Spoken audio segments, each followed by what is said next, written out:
নদীমাতৃক বাংলাদেশের অন্যতম সুপ্রাচীন গ্রামীণ জনপদ বাল্লা ইউনিয়নের ঝিটকা গ্রাম, যার অবস্থান ইছামতি নদীর তীর ঘেঁষে মানিকগঞ্জের হরিরামপুর উপজেলায়। এখানে জীবন, অর্থনীতি কিংবা সংস্কৃতি সবই নদীকেন্দ্রিক। বাল্লা মৌজা সরকারি নথিভুক্ত নাম হলেও জনপদটি মানুষের কাছে ঝিটকা নামেই বেশি পরিচিত।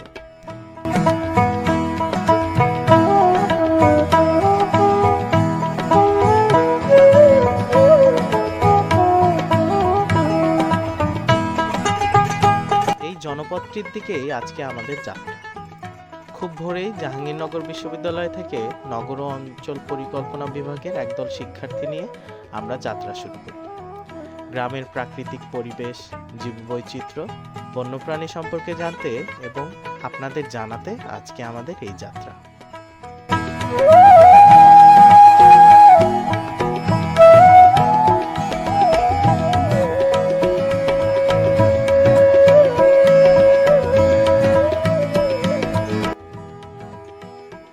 প্রকৃতি যেন আমাদের জীবনের নিঃশব্দ রক্ষক।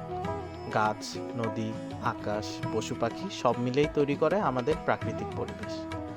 গ্রামীণ পরিবেশ মানেই শান্ত, সবুজ আর প্রাণবন্ত একটি জীবন। এখানে বাতাস দূষণমুক্ত, পানি স্বচ্ছ এবং প্রকৃতির সাথে মানুষের সম্পর্ক অনেক বেশি ঘনিষ্ঠ। মাঠে কাজ করা কৃষক, জলাশয়ে মাছ ধরা, গাছের তলায় বাচ্চাদের খেলা, এসবই প্রকৃতির স্বাভাবিক ছন্দ।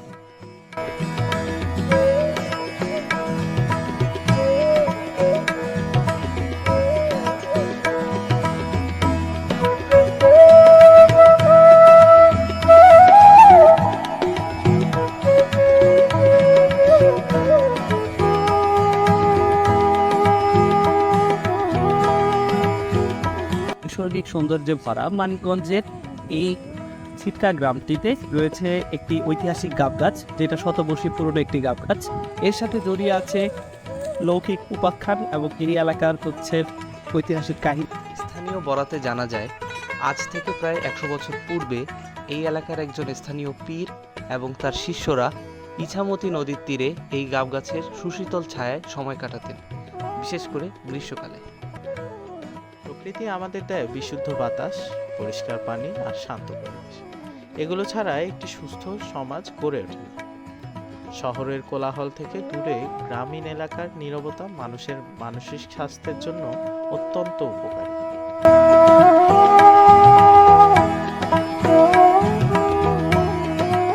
জীববৈচিত্র্য হলো প্রকৃতির শক্তি। প্রতিটি প্রাণী যত ছোটই হোক এই পৃথিবীর গুরুত্বপূর্ণ সদস্য। পাখি পোকামাকড় খায়, ব্যাঙ রক্ষা করে জলাশয়ের স্বাস্থ্য, আর মৌমাছি পরাগায়ন করে ফসল উৎপাদনে সাহায্য করে। বন্যপ্রাণী ধ্বংস হলে শুধু পশু পাখি হারিয়ে যায় তা না, নষ্ট হয় আমাদের জীবনচক্র, কৃষি এবং পরিবেশের স্বাভাবিক প্রবাহ। সৌন্দর্যে ঘেরা এই ঝিটকা গ্রাম পরিদর্শনের মুহূর্তে আমরা জানতে পারি যে এই গ্রামে গ্রামবাসীর হাতে ধরা পড়ে প্রাণ হারায় মেছোবাঘ। সংবাদের পরিপ্রেক্ষিতে আমরা সেখানে পৌঁছে মেছোবাঘটাকে প্রত্যক্ষভাবে দেখি এবং বন বিভাগের কর্মকর্তার উপস্থিতি লক্ষ্য করি এবং তার সাথে আমরা কথা বলে বিস্তারিত জানার চেষ্টা করি। সেখানে আমরা একই সাথে বাল্লা ইউনিয়নের চেয়ারম্যানের সাথে কথা বলে এই এলাকার জীববৈচিত্র্য এবং বন্যপ্রাণী সম্পর্কে বিস্তারিত জানি। এটা প্রজাতি কি? প্রজাতি এটা আছে আপনার, এটা হচ্ছে মেছোবাঘ। জি, এর আগেও কি এরকম ধরা পড়ছে? মেছোবাঘ এই পাশে এই সাইডে এটাই প্রথম ধরছে। এই প্রথম না? জি। এখন মানে স্থানীয় মানুষজন তো বলতেছে যে আরো আছে, এগুলো তো চোখে না দেখলে তো কোনো কিছু হয় না। এগুলো তো চোখে দেখতে হবে, দেখে তারপরে করতে হবে। এখন বন বিভাগের কি এই সম্পর্কিত কোনো কার্যক্রম আছে? যে কার্যক্রম আছে, আমাদের আছে, ওই যে টার্মিনালের লোকজন আছে আমাদের ডিপার্টমেন্টে। মানে আসলে তো এটা ধরা পড়লো আর কি, এটা আমরা বুঝতে পারলাম যে এগুলো বলে আরো 3-4টা আছে বললো পাগল দেখছে। এই যে মানে আজকে 8টার দিকে আর কি একটু কাহিল অবস্থা এটা ছিল, পরে আবার এটা আবার জাল দেয় ই করছে, পরে আস্তে আস্তে মারা গেছে। এই প্রজাতির যে আরো আছে এটা বললো আর কি, কিন্তু দেখছে বলে 4টে এরকম। এখানে এলো ঘটনা। একটা দেখছে আর কি, ধরা ফেলাই। এরকম যে যখন ধরা পড়ে আর কি, স্থানীয় মানুষজন আসলে কি উদ্যোগ নেয় বা এটা কি আসলে তো ছেড়ে দেয় মানুষ নাকি? না এটা একে মনে করছে আটকায় রেখে খবর দিব আর কি। আচ্ছা আচ্ছা, এর কিন্তু মধ্যেই মারা গেছে, অসুস্থ ছিল। অসুস্থ ছিল এটা কোনো মানুষে মারে না, এটা আমরা শুনছি আর কি, দেখিনি।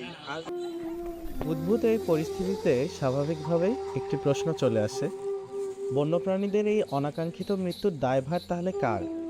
সরকারের তৈরি আইনের, নাকি গ্রামীণ স্থানীয় মানুষদের, নাকি আমাদের সেই মানসিকতার যার জন্য গ্রামগুলো ধীরে ধীরে পরিণত হচ্ছে নগর নামের শ্মশানের?